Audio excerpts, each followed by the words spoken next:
Masechet Gittin, Daf Mem Aleph. We're going to learn two Mishnayot today. Both of them are about freeing slaves in situations where the slave is either jointly owned or in some way has two masters, or freeing half a slave.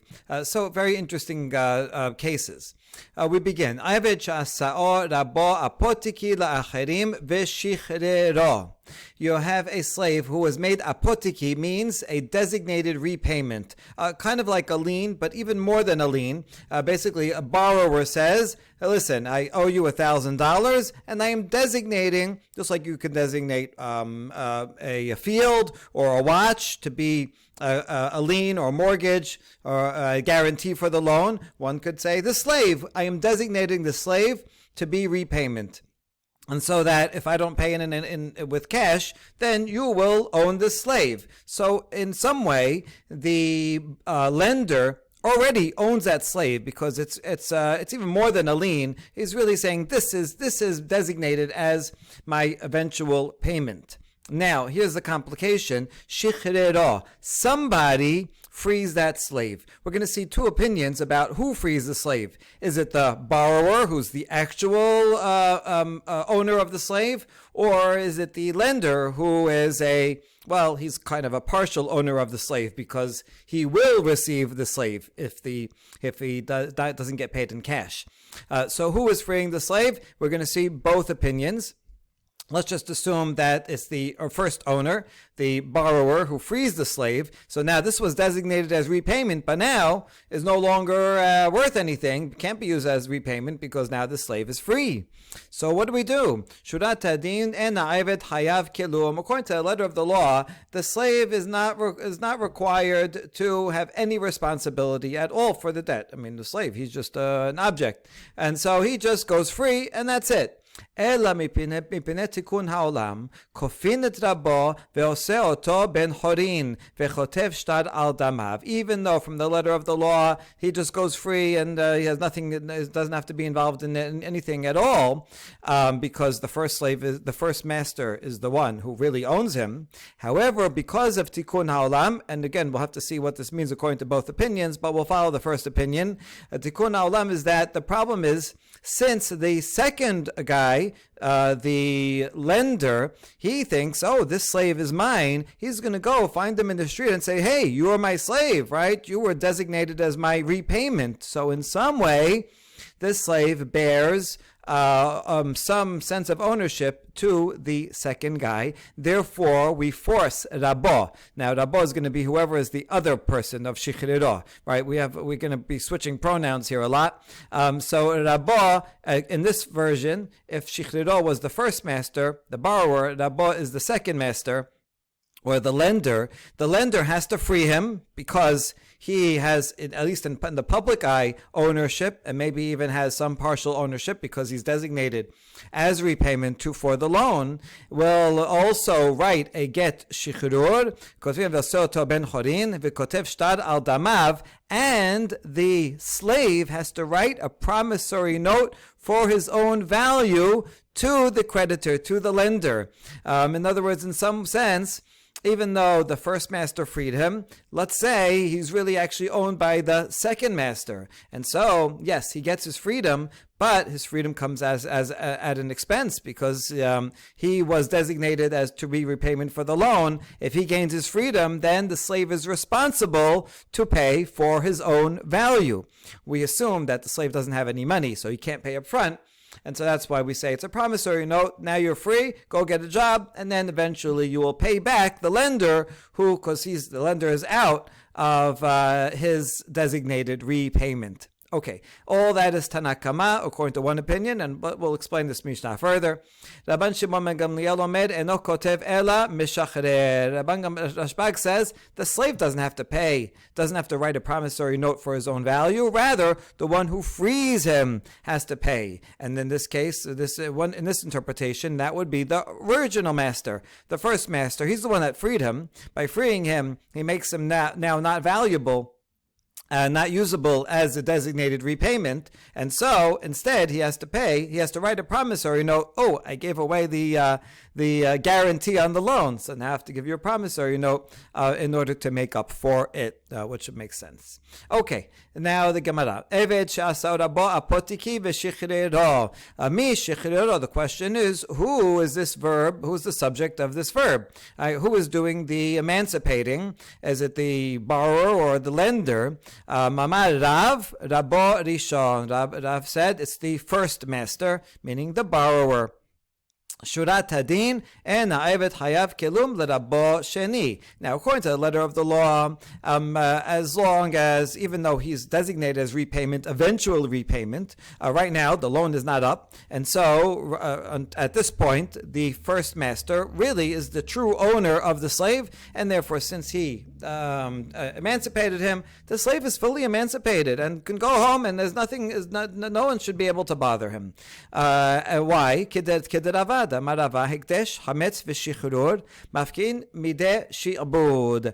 Rava said a general statement that we've seen in earlier Masechtot is quoted as well, that hekdesh, let's say I owe you money, and I say I'm going to give you make as a designated repayment or as a guarantee to the loan this watch here, right? So this watch is you have a lien on it, and then I go make the watch hekdesh. So now it's consecrated to the Bet HaMikdash, and I can't use it, you can't use it. So then there's no longer any lien on the watch, right? Because I made hekdesh. You can't have a lien on something that belongs to the Bet HaMikdash. Same is true with chametz. I borrow money from you, and now I say, here, this nice loaf of bread, I'm going to designate that to be a guarantee to the loan. You have a lien on the loaf of bread.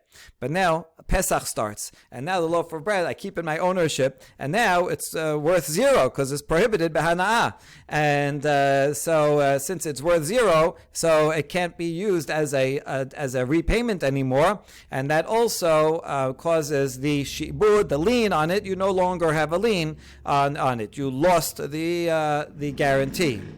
Shichrur is our case. If I have a slave and I say this slave will be designated as repayment for your loan, and then I free the slave, freeing the slave, now it's no longer my property. It's no longer you can no longer have a lien on a person that's free, and so you lost your lien on it. So that's the letter of the law. You lost your lien. But ela mipnei tikun ha'olam shema yimsa'enu bashuk. The problem is that the lender said from his perspective, this slave was designated for him as repayment of the loan. He didn't get a repayment of the loan with cash, so he sees the slave in the marketplace. He says, "Oh, you are my slave." And so now, right, he has a point. So there's at least a rumor, a public opinion, or even some actual right to the slave by the lender. So kofinet rabo sheni ve'oseh oto ben chorin. What we do is we force the second guy, the lender, to free him as well. So that there should never be any confusion about the status of this person, the slave. No one can say, "Oh, wait, weren't you designated as repayment? Aren't you a slave to that guy?" So no one should be able to say that, because from the letter of the law, he is a free person, because the first guy freed him. So we want to clarify to make sure everybody frees him. However, there's still a responsibility owed to the lender, v'chotev aved shtar al damav, because he was, in some sense, leaned to the lender, so he has to pay his own way. He's gaining his freedom, his absolute freedom, from the first and now from the second master. He has to pay his own way and has to write a promissory note, right? If he's worth $1,000 on the market, the slave has to say, "Here, I am going to owe you $1,000 for my freedom." Okay, that's a serious tikkun ha'olam. But that was necessary in order to clarify his status for the future. That's all Tanakama. Rabban Shimon ben Gamliel omed en Aved kotev ela meshachrer kotev. Rashbag says, no. Why should the slave have to pay anything? From the letter of the law, his first master is his real master, and he let him go free, so he's free, right? Rather, who's responsible? The first master who freed him. He's the one that caused this repayment item to lose value. So he's responsible to write a promissory note to the lender who had a lien on him. Good. What is the essence of the machloket between Rashbag and Tanakama? B'mazik shi'abudo shel havero kamipalge. The more savar chayav, or more savar patur. This would fit into a more general argument about someone who damages someone else's lien. In other words, if I have a watch and I borrowed money from you and I say, here, you know what? This watch will be a guarantee for the loan. And then some other guy, Bob, comes and smashes the watch. Now, who does he owe money to? So one opinion says he is responsible to pay you, the lender, right? And that would be Rashbag's opinion. He caused a damage, and so therefore he has to pay the lender. That would be the same as in our case, the first master who caused the damage, not by breaking the watch, but rather by freeing the slave and now making it not worth anything. So he's responsible to pay the one who had the lien. Whereas the other opinion, which is Tanakama in this case, would say Patur. Bob does not have to pay the lender. And so too, in this case, the first master does not have to pay the second master. So then, who does have to pay? Well, the slave himself. He was liened to this second guy. The second guy freed him. So the slave himself owes his freedom and the value of his freedom to the second master. So he has to pay a promissory note for Tanakama. Okay, to support this whole interpretation, Itmar Nameh Hamazik Shi'abud Shel Havero Banu L'Machloket Rabban Shimon ben Gamliel ve'Rabbanan. Someone who causes damage to the lien of his friend. This is the subject of the Machloket between Rashbag and Rabbanan, as we just mentioned. Okay, all that is the opinion of Rav and his interpretation of the Mishnah. But now we're going to come and switch all the pronouns and for a different interpretation. Ula amar mi shichrero rabo sheni. Who's the one that freed him? It's actually the second owner, meaning the lender, freed the slave. Now, this is against his own self-interest because the slave is designated as repayment so that the lender can collect the loan. But for whatever reason, the lender freed the slave. Now, Shurat Hadin en Eved Hayav Kelum b'misvot. From the letter of the law, the Eved is still an Eved because the second guy, the lender, didn't actually own the slave. The first guy, the borrower, is the actual owner. So the second guy freeing the slave doesn't really do anything, and therefore the slave is still an Eved Kana'ani who has to do the same mitzvot that women have to do, but would not have to put on tefillin, for example, or other mitzvot as a full Jew. However, Ela mipnei tikun haolam sherei asa alav shem ben chorin kofin et rabo rishon ve'oseh oto ben chorin. However, we wanted for the betterment of the world and society and the community. Now that the lender said you are free, so now there's a rumor. This is public opinion. Says, oh, he's free because people are not clear about the details of the case, and that he was only a designated repayment, but never actually was owned by the lender. But people heard that the lender collected him and therefore owns him and now freed him. So people think the guy is free. So they're going to see him and they're going to assume that he's free. And so we have to clarify his status. We can't have someone that is actually a slave, but people think he's free. It's very confusing. It can cause all kinds of issues. So we force the first guy, the first actual owner, the borrower, to free him. And now the slave has to write the value of himself as a promissory note to the the original master, right? Because the original master, he loses out through no fault of his own. It's this other guy, the lender, who freed him, who didn't have a right to free him. But now I'm being forced to free my slave, who I didn't want to free. But who's going to pay me? Well, the slave has to pay for his own way.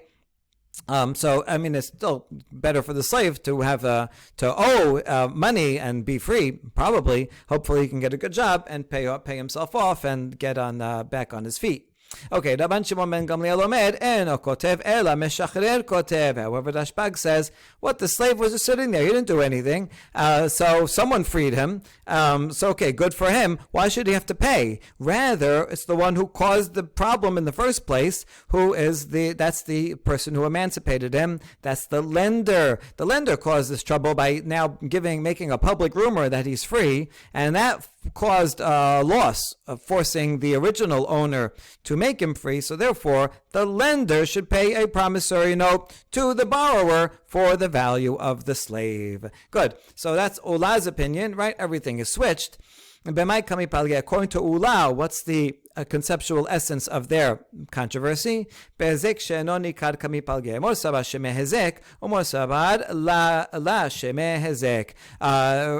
talking about a damage that cannot be seen, right? If I go and smash your car, obviously I have to pay for the damage. That's damage that can be seen. But let's say I just cause a negative rumor and you're going to sell your car and I say, oh, it's a terrible car, it's very ugly. And now that devalues your car. So now, well, it's not evident, right? I didn't do anything physically to it. So the question is that called hezek or not? The case of the Gemara brings is, let's say you have wine, and then I go and take some of your wine and I pour it for avodah zarah, and that makes it prohibited. Now I didn't do anything physically to the wine; it still tastes the same, but I devalued it. Because now it has a prohibited status. So in cases like this, where it's not a physical blemish that I'm causing, but rather some devaluing in some other way, is that called damage and has to be paid or not? So Rashbag says, yes, it is called damage, and therefore the lender, by saying, I free the slave. Now, even though he didn't do anything physically, this person is still whole. Has no physical damage to him, but he caused a rumor to circulate that this guy's free, even though he's a slave. And now, let's say he runs away. No one's going to return him because they're going to say, "Oh, he's free." So this causes a loss. It's not tangible, but it is still a financial loss to the lender, to the borrower, and therefore, according to Rashbag, the lender has to pay. Whereas the Tanakama says, no, this is not called hezek, right? The lender, by saying you are free, well, he didn't own him. It's like any random person. If I go to, a random place and I say this is worthless, but I don't own it. So that's not called hezek, and I don't have to pay for it. If I say, your car is ugly, so I don't have to pay for its devaluation. I didn't do anything, but rather someone has to pay because who's paying for this, the value of the slave? So therefore, according to Tanakama, it's the slave himself who has to pay for his freedom that he gains. Okay, so that's the second interpretation of Ula. Now we wonder, Ula, ma'itama lo amad kerav. How come Ula doesn't agree with the interpretation of Rav?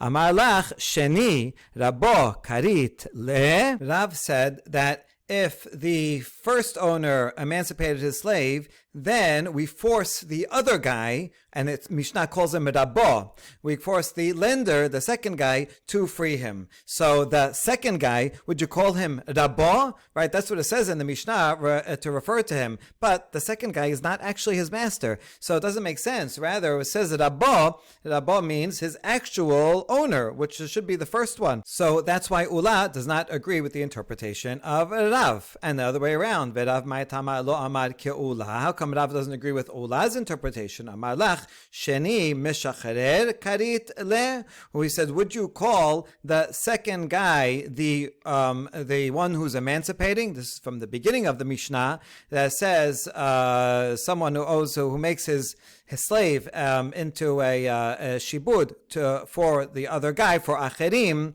mishacharer. He emancipates. Now, who can emancipate him? Only his actual first master, his original owner. The second guy, would you call the second guy someone who emancipates? The second guy is not the owner, so he's not really emancipating him. He's not doing anything. He can say, you are free, but that he doesn't actually own him to emancipate him. And therefore, if you say mishachrer, only the one who actually owns him, this the first guy, can emancipate him. Okay, so both Rav and Ula have good points points, and the truth is that the pronouns in the Mishnah are somewhat ambiguous, which leaves open both of these interpretations. Itmar, haoseh sadeh apotiki la'acharim, ushtafa nahar.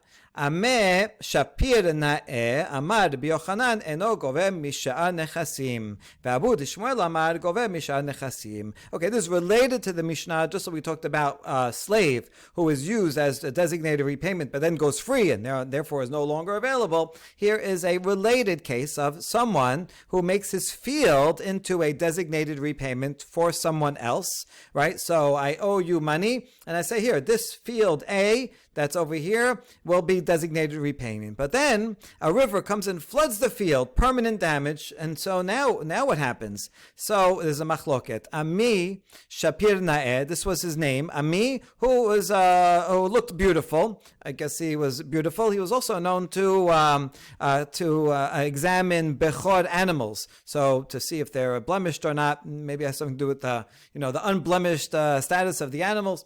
Whatever. This was his name. Ameh, the nice looking, Ameh the handsome, we'll call him, said in the name of Rabbi Yochanan that you cannot collect from my other property because I designated field A to pay for the loan. And so when the loan is up, you will come and collect field A.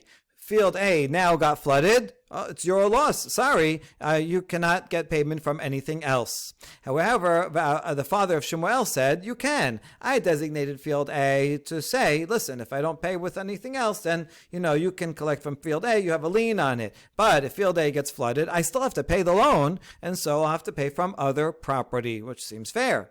Okay, Amar Rav Nachman bar Yitzchak, Mishum ameh de'ameh shapir na'ehu, omer shemata de la shapiran. All right, a little ad hominem attack on the first opinion by Rav Nachman bar Yitzchak, who says, what? Just because Ameh is beautiful, he should say a tradition that's not beautiful? Right? Does that give him a leeway to quote something that doesn't make sense? I mean, we're kind of shooting the messenger because he said it in the name of Rabbi Yochanan.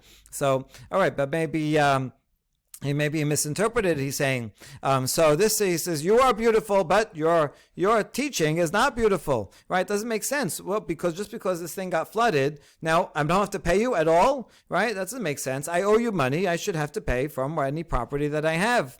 So titargem shemate damar le lo yehe lecha peraon ela mizo. So we'll beautify his statement by explaining it that it's only true in a specific case when I, the borrower, say you will not get paid except from this field, right? So I borrow money from you, I owe you $1,000, and I say, listen, I am designated this field and this field only for your repayment. And if it gets damaged, so you already know from now that I'm not going to pay with any other field. In that case, that Ameh Shapir Na'eh's ruling makes sense. But if I do not designate it as the only form of payment, if I say, listen, this will be you have a lien on this field, so that if I don't pay, but it doesn't mean that I don't have to pay if it gets ruined, because until you take it, it's mine, and therefore I am responsible to pay you one way or another.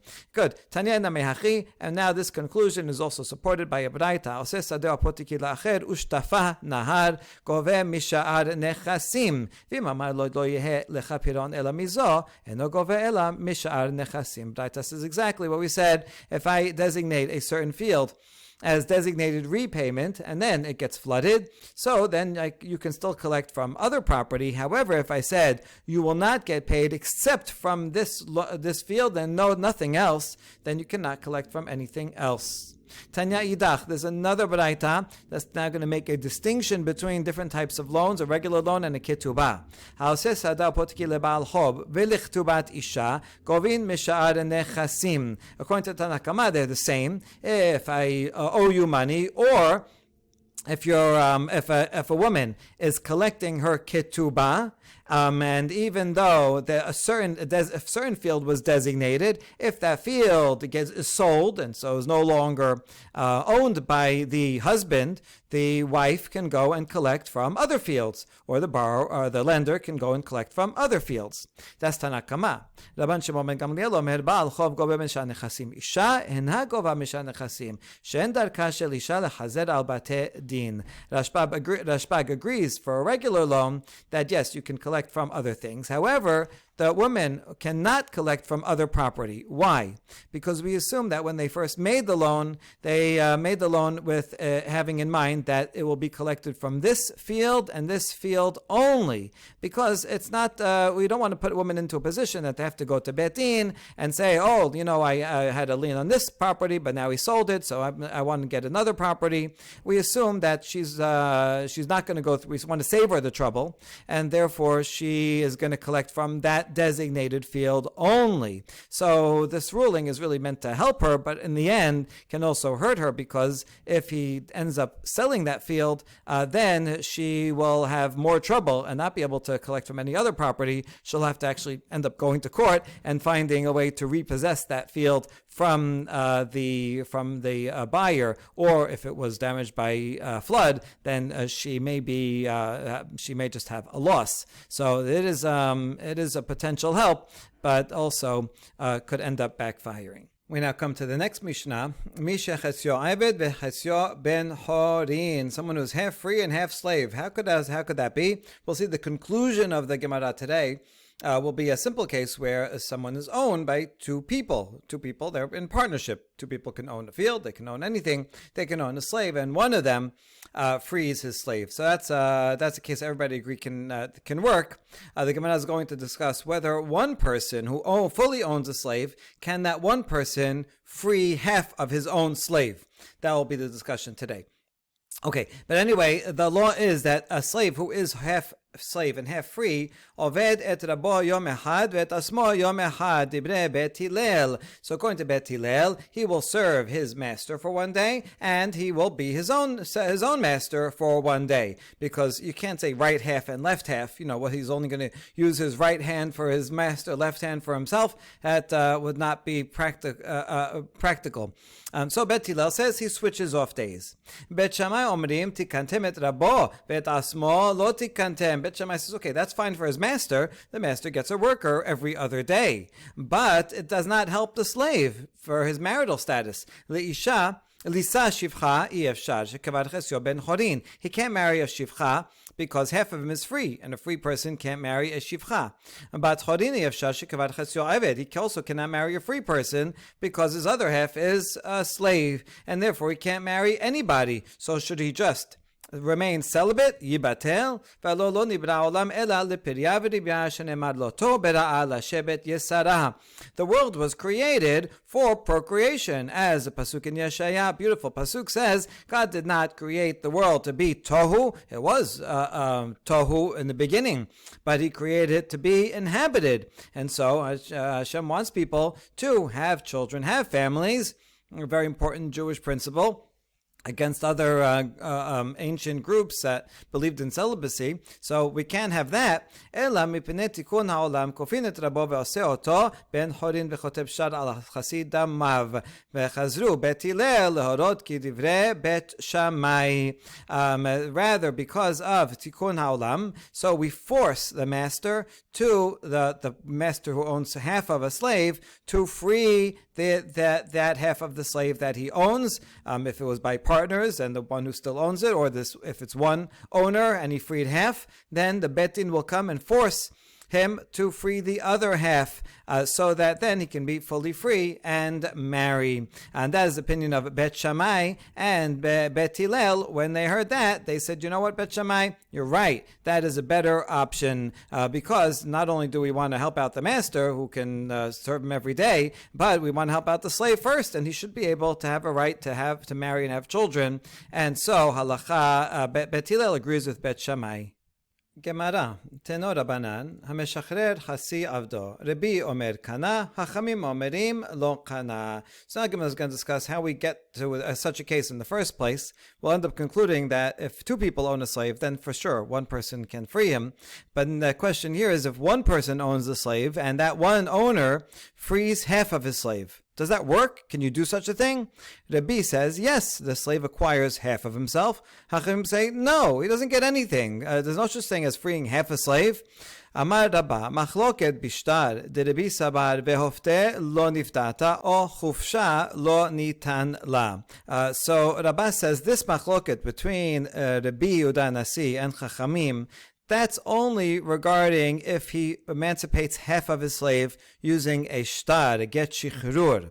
In that case, each one has a different derivation. Rabbi looks at the pasuk of shivcha necherefet leish. If a slave woman is designated to be with a certain slave, and then a free person comes and has relations with her, that is not considered adultery in the sense that he does not get the death penalty, although it's still not allowed, because she is not free. When the pasuk says she is not free, it uses two phrases. She was not redeemed.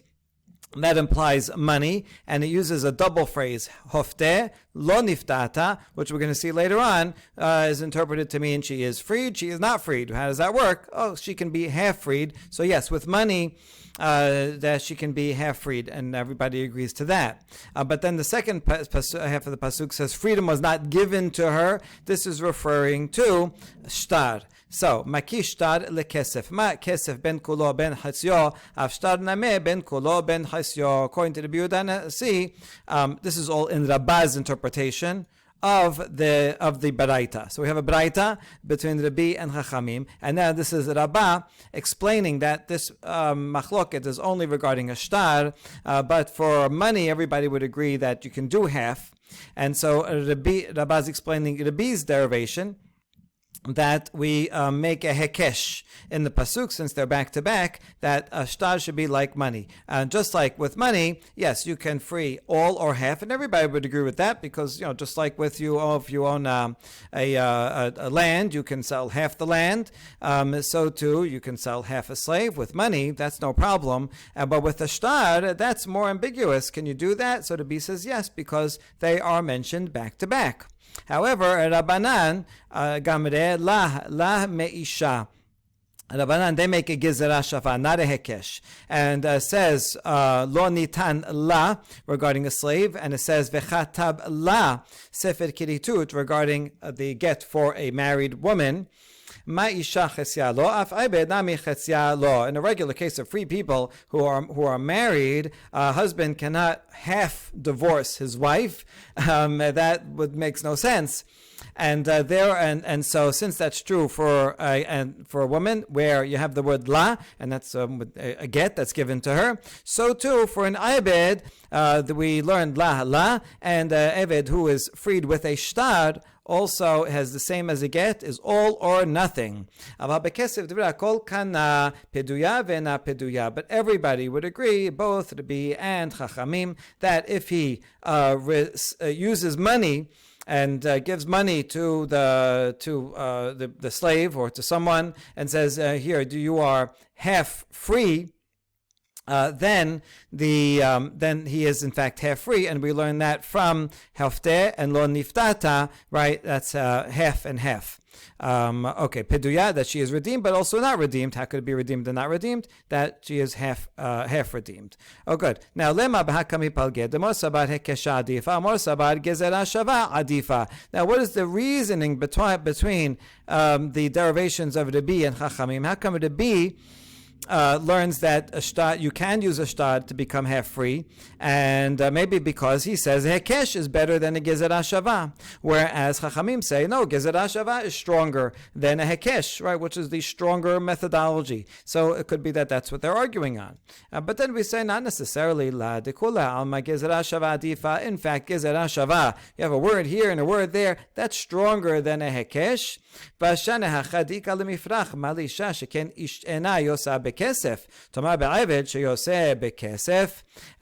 the B says that I don't like your gezerah shava. I don't agree with the gezerah shava because these two things are not actually comparable. So I can refute your gezerah shava because a woman is not, in fact, not the same as a slave, in that a woman cannot be divorced with money. You can do kiddushin with money, but she can't, give the ring back and say, I'm divorced from you. It doesn't work only with a shtar. So we can't compare that with an Eved who can be emancipated with a shtar or with kesef. And so therefore, even though a woman has to be totally divorced or not at all, and that's with a shtar, but it's not necessarily the same would be true for a slave, because a slave can be emancipated with money, and there can be half.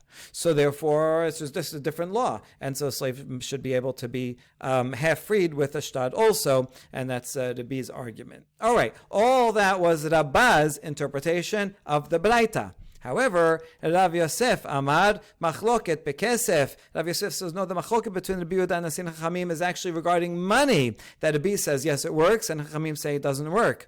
The Rabbi Sabar behofte lo niftata peduya ve'ena peduya. Rabbi learns it from the double phrase behofte. She is redeemed. She is not redeemed. So she is that means she's half redeemed.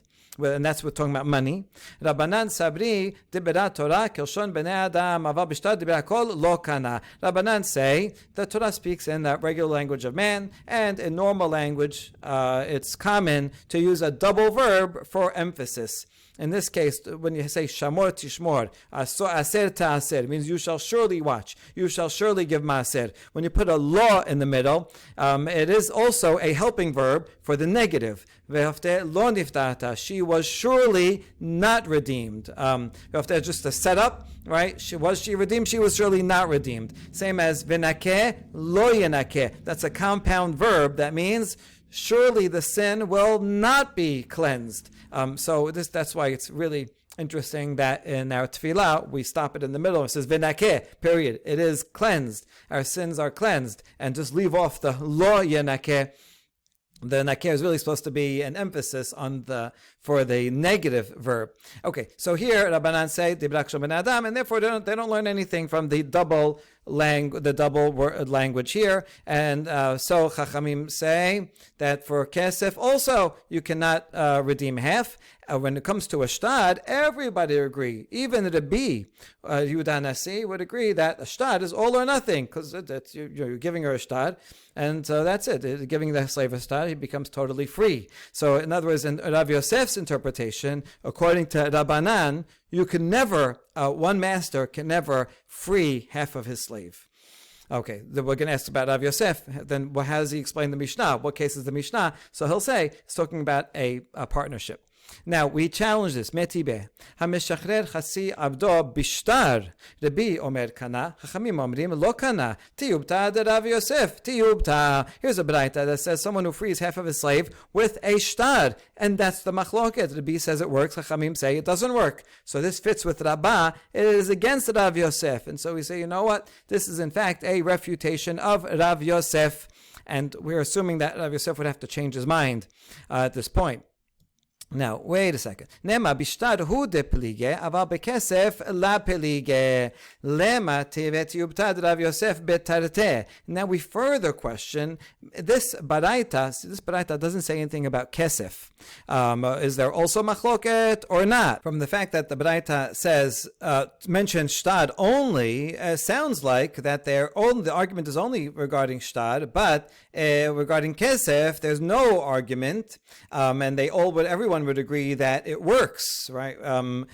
So that would be Rabbah's opinion, and that would be a challenge to Rav Yosef on two counts. Number one, that there is an argument regarding shtad, that's where the argument is, and number two, that there is actually no machloket regarding kesef, and the exact opposite of what Rav Yosef said. So, lema tevet yubtad Rav Yosef betarte, can we challenge both of those assumptions of Rav Yosef from this braita? We say no. Amar lach Rav Yosef peligi b'shtar v'hu adin bekesef. Now maybe this braita, even though it mentions shtar only, it could be that actually the argument is in both, and so at least Rav Yosef can save half of what he said, that machloket bekesef, and that which I said aval b'shtar divrei kol lo kana. Okay, you know what? Leave that off, and I'll say that the machloket is in kesef and in shtar, and I can reconcile that with the braita. Aval bekesef la peligi b'shtar v'hu adin bekesef ahad kami palge. So in fact, if so, why does the Braita mention shtar if they argue on both cases? Because it wanted to show you the power, the extent to which Rabbi holds that the one can free half of a slave, even with a shtar, where you might think not. So we want to emphasize shtar, because if you leave it off, then you might think that's only kesef, not shtar. So I wanted to mention shtar to show you the extent of Rabbi's leniency, leniency that you can do something. Wait a second. Why not mention kesef to show the extent of the stringency of Rabbanan, who would say, even with money, you cannot free half a slave? And the answer is, koach tehetera adif le. The power of leniency is greater. In other words, it's easy to be machmir. Anybody could say, is this kosher? Is this it? Just say it's not allowed, right? Then it's always you can always assume something's not allowed. But to show leniency, then you really have to know your stuff to be able to make a good argument to show why something is permitted. And so that's the bigger chidush. That's the greater emphasis that we want to point out, that the Rabbi goes to such an extent and allows freeing half a slave, not only with money, even with shtar. That's why the Braita says that. So now, in this revised version of Rav Yosef, the machloket between Rabbi Yehuda and Nasi and Chachamim is regarding both kesef and shtar. Good. Tashema. והופתה יכול לכל, תלמוד לומר לא נפתת. לא נפתת יכול לכל, תלמוד לומר והופתה הכסד, פדויה ואינה פדויה בכסף ובשווה כסף. And so now we're going to bring that full derivation that we were assuming this whole time. The pasuk that says hofte, she is redeemed. So does that mean totally redeemed? No, it says not redeemed. So if they say not redeemed, does that mean totally not redeemed? Zero? Well, but the pasuk also says redeemed. So how can you reconcile these? It means she's redeemed and not redeemed. She's partially redeemed, but not fully redeemed. And how do you do that? With money or equivalent of money. Then a person a master can redeem half of a slave with money. Now, Barata continues, I know you can do with money from that phrase, because that whole phrase, hofte, redemption, is talking about money. What about with shtar? Tamud lomar ve'hofte lo niftata, or chufsha lo nitan la. Ulhalan omer ve'chatab la sefer kiritut. Malalan bishtar, afkan bishtar, because the continuation of the pasuk says, or freedom was not given to her, la, and it also says regarding divorce that you give her, right? He writes for husband, writes for her, sefer keritut, and that's talking about shtar. For a woman, it's talking about a shtar, a get, and so here also lo nitan la, given to her, must be referring to a get. That's how I know the basic law that you can free a slave using a get shichrur. But now we further say, Enli ela chetzio bekesef o kolo bishtar. So far I know that a master can redeem half of his slave with money, or he can redeem all of his slave with shtar. Because shtar, so far, all we have is the hekesh, the gezer hashava, rather, with divorce, which is all or nothing. Chetzio bishtar b'nayim. But how can we further learn that a master can free half of his slave even with a shtar? Tamud lomar ve'hofte lo niftata o chufsha lo nitan la makishtar lekesef. Ma kesef ben kolo ben chetzio, avshtar name ben kolo ben chetzio. So here we bring the hekesh, since it says these two phrases back to back, and the first one's about money, the second one's about shtar. We say money and shtar are the same. Just like with money, you can redeem all or half of the slave. So to a shtar, you can redeem all or half of a slave. So you see, in this braita, we're actually combining both the gezer hashava and the hekesh. In the Abbas version before, he was saying you do one or the other, but in this case you do both. Now this would follow the revised opinion of Rav Yosef. Bishlam Rav Yosef batad itotav hamaneh bihi. According to Rav Yosef's new version, this baraita would be the opinion of Rabbi, because according to Rav Yosef's new version, he thinks that the machloket between Rabbi Yehuda Nasi and Chachamim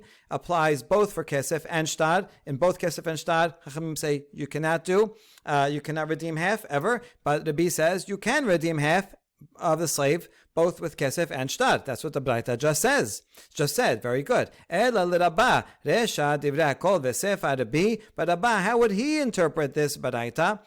Because Rabba said that the machloket is only regarding shtar. But kesef, everyone agrees that you can use it. So according to Rabbah, you'd have to say the resha, which was talking about money, that's the opinion of everybody. And the sefa that says even with a shtad, that's only the opinion of Rabbi. Would you have such an inconsistency? Well, we don't like to, but sometimes it is. Amar lach Rabbah in resha dibra kol v'sefa Rabbi. Yes, indeed, the resha is according to everyone, because everyone says you can use kesef, and the sefa about shtad is only the opinion of Rabbi. Alternatively, Rav Asher Amar Rabbihi. Rav Asher said maybe the whole Braita is the opinion of Rabbi, because after all, Rabbi does say that you can use kesef and you can use shtad also, even in Rabbah's interpretation. So you can just say the whole thing is Rabbi. Fine. Ela matnitin de katane mi shechetzio eved vechetzio ben horin bishlama l'Rabbah mokim la bekesef v'dibre hakol ela l'Rav Yosef lema Rabbihi velo Rabbanan. But what are we going to do with our Mishnah? Because the Mishnah says someone who's half a slave and half a ben horin. So we can understand the Mishnah according to Rabbah. He could say this is using money, and everyone agrees. Rabbi Nasi and Hachamim say a master can free his slave, half of his slave, with money. Ela Rav Yosef. But according to Rav Yosef, you want to say that our Mishnah is only the opinion of Rabbi Nasi and not Rabbanan? Even though Rabbi Nasi is the main redactor, editor of the Mishnah, but still, he generally, a Stam Mishnah should not follow a minority opinion, not even the minority opinion of Rabbi Nasi, the editor. We want a Mishnah to be according to Rabbanan, right? Even Rabbi Nasi, as an editor, is supposed to make the Mishnah, a Stam Mishnah, to be everyone's opinion. So this is a challenge to Rav Yosef. How is Rav Yosef going to explain the case in our Mishnah? Amar Ravina be'eved shel shene shutafin v'dibrei hakol. Ravina explains that our Mishnah is talking about not one master who frees half of his slave, because according to Chachamim, one master can never free half of his slave, not with money and not with the shtad.